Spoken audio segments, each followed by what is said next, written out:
wabarakatuh. Saya Dwi Zahra dengan NIM 0704221022. Di sini saya akan mempresentasikan artikel biologi sel dengan judul Fertilisasi, Pelekatan dan Fusi Gamet.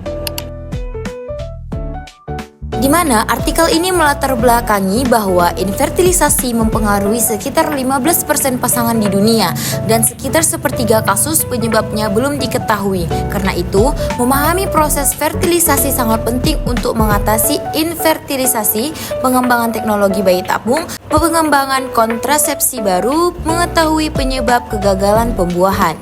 Dimana kita harus mengetahui apa itu oogenesis atau pembentukan sel telur. Oogenesis, proses pembentukan sel telur di ovum, tahapnya melalui sel germinal primordial atau PGC berkembang menjadi oogenia. Kemudian oogenia mengalami meiosis, terbentuklah oosit primer. Oosit berhenti pada profase meiosis 1. Saat pubertas, sebagian oosit melanjutkan perkembangan. Ovulasi terjadi dan oosit dilepaskan. Kemudian ada spermatogenesis atau pembentukan sperma di testis. Yang pertama ialah spermatogonia, kemudian spermatosit, spermatid, spermatozoa matang. Proses ini berlangsung sekitaran 74 hari pada manusia.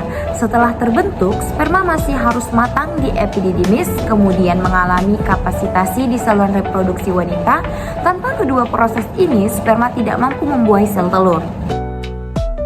Kemudian adanya kapasitasi sperma, yang dimana kapasitasi adalah proses pematangan terakhir sperma di dalam saluran reproduksi wanita. Tujuannya untuk meningkatkan motilitas sperma, kemudian mempersiapkan reaksi akrosom, meningkatkan kemampuan membuahi. Perubahan yang terjadi, membran sperma menjadi lebih cair, ion kalsium masuk, aktivitas enzim meningkat, dan gerakan sperma menjadi hiperaktif. Tanpa kapasitasi, sperma tidak dapat melakukan fertilisasi. Kemudian ada zona pellucida, yaitu lapisan glikoprotein yang mengelilingi sel telur.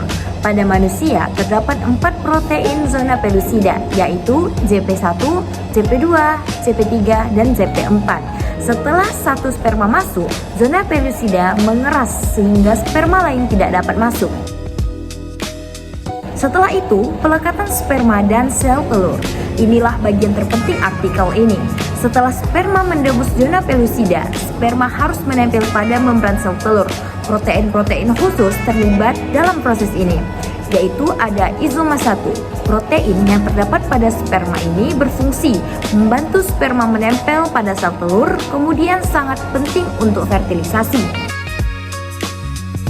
Kemudian ada Juno yang dimana protein pada permukaan ovum yang berfungsi bertindak sebagai reseptor bagi isomo 1.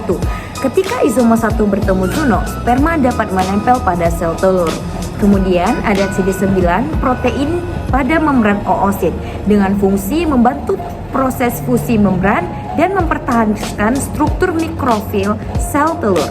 Tanpa CD9, sperma sulit menyatu dengan ovum. Nah, dari penjelasan saya tadi, kesimpulan dari artikel ini menjelaskan bahwa proses fertilisasi tidak hanya bergantung pada pertemuan sperma dan ovum, tetapi melibatkan banyak protein dan mekanisme molekul yang sangat kompleks. Protein penting yang berperan ialah isoma 1, Zuno, CD9, SPACA 6, TEM95, SOF1, FIMP, DCCT1 atau DCCT2. Gangguan pada protein-protein tersebut dapat menyebabkan infertilisasi meskipun sperma dan ovum tampak normal.